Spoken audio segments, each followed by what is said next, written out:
Audio Jungle.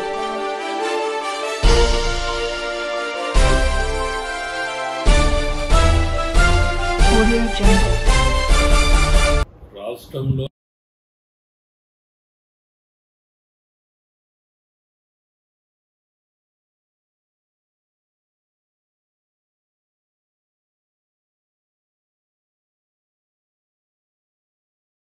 నాయకత్వంలో పూర్తిగా revenue వ్యవస్థను అంతా కూడా పక్షాలను చేసి రెవెన్యూ వ్యవస్థ ద్వారా ఏదైతే అపరిష్కృతమైన పరిష్కారం కాని సమస్యలు ఉన్నాయో వాటిని సత్వరమే పరిష్కారం చేసి మధ్య దళారీ వ్యవస్థను రద్దు చేయాలనే ఉద్దేశంతో అనేకమైన చర్చల ద్వారా అనేకమైన డిబేట్స్ ద్వారా అందరి అభిప్రాయాల మేరకు ఈ ధరణి వ్యవస్థను తీసుకురావడం జరిగింది.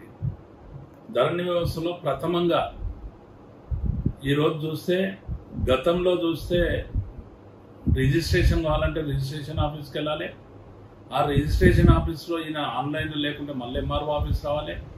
రిజిస్ట్రార్ ఏ కారణంగానైనా మళ్ళా వాపసు చేసినట్లయితే తక్షణమే మళ్ళీ రెవెన్యూ అధికారులను సంప్రదించాలి. ఈ విధమైన గందరగోళ పరిస్థితి నుండి ఈ వ్యవస్థను రెవెన్యూ వ్యవస్థతో లింకప్ చేసి ఎంఆర్ఓల ద్వారానే ఏదైతే రిజిస్ట్రేషన్ జరుగుతుందో రిజిస్ట్రేషన్ జరిగిన మరుక్షణమే ఇమ్మీడియట్గా రిజిస్ట్రేషన్ పోయిండు అంటే పట్టేదారు పాస్బుక్తో మొటేషన్ కూడా అమలు చేసుకొని వచ్చే పరిస్థితి ఈ వ్యవస్థలో మెయిన్గా అందరికీ అవకాశం వచ్చింది.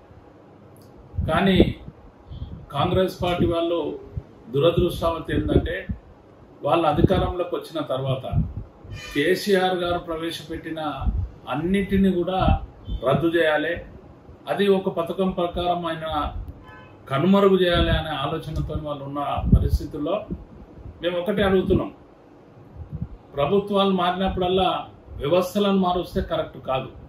ఆ వ్యవస్థలో ఉన్న లోపాలను ప్రజలకు కావాల్సిన సులభతరమైన విధానాన్ని ప్రవేశపెట్టాలి తప్ప దాని వ్యవస్థనే రద్దు చేసి మళ్ళా కొత్త వ్యవస్థను తీసుకొచ్చి మళ్ళా అది ఒక 5 సంవత్సరాల తర్వాత మళ్ళీ ఇంకో ప్రభుత్వం వచ్చి ఇంకో తీరుగా ఈ విధంగా ప్రభుత్వాలు మారిన కొద్దీ రైతుల ఆస్తులతోని రైతుల ప్రాణాలతోని రైతుల ఆత్మాభిమానాలతోని ఆటలాడుకునే పరిస్థితి కరెక్ట్ కాదు అనేది ఇప్పుడు భూభారత్ ద్వారా నేను ఒకటి ప్రభుత్వానికి విజ్ఞప్తి చేస్తాను, ప్రభుత్వానికి డిమాండ్ చేస్తున్నాను.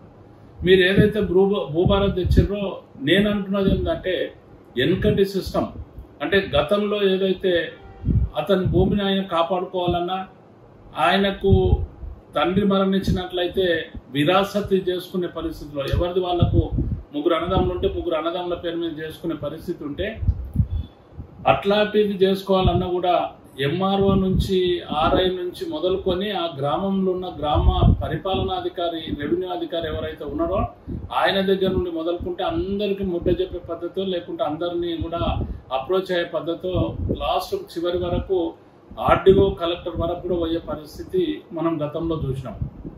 మొటేషన్ అమలు చేసుకోవాలంటే ఈరోజు రిజిస్ట్రేషన్తో పాటు కొత్త సిస్టాన్ని ఏదైతే ఇంట్రడ్యూస్ చేయడం జరిగిందో గతంలో ఏది వెనకటి లెవెల్ల పరిస్థితి భూమి లోపల రావడం జరుగుతుంది అనేది మా అనుమానం. అందుకని నేను ఏమంటున్నా అంటే వీళ్ళు ఏమంటున్నారు అంటే భూమిని సమగ్రంగా సర్వే చేసి అక్కడ బౌండరీస్ ఫిక్స్ చేసి ఆ మ్యాప్ను కూడా ఏర్పాటు చేసుకొని మ్యాప్ ద్వారానే రిజిస్ట్రేషన్ కావాలంటున్నారు. మ్యాప్ రావాలి, రిజిస్ట్రేషన్ కావాలి అంటే రిజిస్ట్రేషన్ భూమి అమ్ముకుంటున్నాడు అంటేనే బిడ్డ పెళ్లికో లేకుంటే ఇంకేదాన్ని అప్లై అయినందుకో లేకుంటే ఇంకేదాని కొరకో దానికి ఆత్రంగా అతను అమ్ముకుంటాడు కాబట్టి ఆ అర్జెన్సీకి అవకాశం లేదు. ఇక సత్వరమే డబ్బులు వస్తాయి రిజిస్ట్రేషన్ అయిపోతుంది అనేది ఒకటైతే, రెండవది ఏంటంటే ఈరోజు సర్వేల కొరకు మొత్తం యావత్ రాష్ట్రంలో లక్షలాది అప్లికేషన్స్ సర్వే చేసుకోవడానికి లక్షలాది అప్లికేషన్స్ పెండింగ్ ఉంటే వాటిని ఈ 1.5 yearల పరిష్కారం జరగలేదు. ఇంకా 10 ఏళ్ళైనా కూడా పరిష్కారం జరగలేదు. 2 సంవత్సరాలు సర్వేల దగ్గరనే పెట్టుకుంటున్నా కూడా అక్కడ ఎంఆర్ఓ దగ్గర చలనం లేదు, లేకుంటే రెవెన్యూ అధికారుల దగ్గర చలనం లేదు. ప్రభుత్వం దాని వైపు ఆలోచన చేయలే.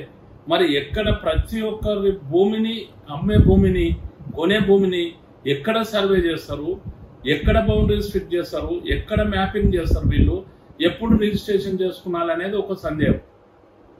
సర్వేర్స్ను ఎప్పుడు నియామకం చేస్తారు? 6,000 మందిని సర్వేర్లను చేస్తామంటున్నారు. ఎప్పుడు జరుగుతుంది? ఇప్పుడు ఇలా ఇంట్రడ్యూస్ చేసి పెట్టినావు. పైలట్ ప్రాజెక్టుగా 3 మండలాలను తీసుకుంటున్నావు. జూన్ 2 నుంచి మిగతా అన్ని మొత్తం రాష్ట్రం అంతా చేస్తా అంటున్నావు భూభారతి. మరి ఈ సర్వేల పరిస్థితి ఏంటి? సర్వే ఎక్కడ జరుగుతుంది? ఇప్పుడే సర్వేలు సతమతం అవుతున్న పరిస్థితి ఉన్నది. ప్రైవేట్గా అప్రోచ్ అవుతున్న పరిస్థితి ఉన్నది. ఎవరన్నా అన్నదమ్ములు కానీ పక్క వాళ్ళు పాలులు కానీ ఉంటే అక్కడ తాళ్ళు పట్టుకునే పరిస్థితి ఉన్నది, కట్టెలతో పంచుకునే పరిస్థితి ఉన్నది. ఈ విధమైన భూ సమస్యలు ఇంకా కేంద్రీకృతమవుతాయి, ఇంకా నూతనంగా ఉత్పన్నమవుతాయి తప్ప ఎక్కడ కూడా పరిష్కారం జరిగే మార్గము ఈ భూభారత్లో కనిపించడం లేదు. కాబట్టి ప్రభుత్వం పునరాలోచన చేయాల్సిన అవసరం ఉన్నది. వ్యవస్థను కొత్త వ్యవస్థను తీసుకొస్తున్నప్పుడు డెఫినెట్గా మళ్ళా పునరాలోచన ప్రభుత్వం చేయాల్సిన అవసరం ఉన్నది. ఈ వ్యవస్థ ద్వారా మళ్ళా ప్రజలను అయోమయంలో పడేసే పరిస్థితికి ఈరోజు ప్రభుత్వం వచ్చింది. నేను ఒక్కటి విజ్ఞప్తి చేస్తున్న ప్రభుత్వాన్ని ఏంటంటే, ఏదైతే గతంలో పన్ను గట్టక భూమి మీద పన్ను పెడితే ఆ భూమి శిస్తు గట్టక వాళ్ళ దగ్గర నుండి భూములు గుంజుకున్న పరిస్థితి, పెత్తందారులు భూములు గుంజుకున్న పరిస్థితి ఉన్నది. చిన్నోనికి భూమి ఉండలేని పరిస్థితి ఉండేది.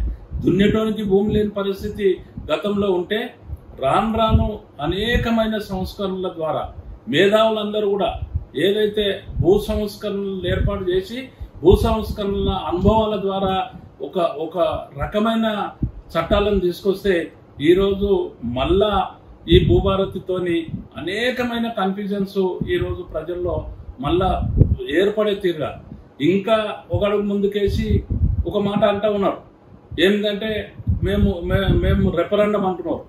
దేనికి రెఫరెండం అనేది కూడా ఈరోజు తెలియని పరిస్థితి ఉన్నది. ఆ రెఫరెండం ఏంది? ఈ వ్యవస్థను రద్దు చేయడం ఏంది? ఆ వ్యవస్థను తీసుకురావడం ఏంది? ఈ వ్యవస్థ ద్వారా ఈ వేదిక నుంచి గత ప్రభుత్వాన్ని విమర్శించడం ఏంది? నేను ఒకటి ప్రశ్నిస్తున్న ప్రభుత్వాన్ని.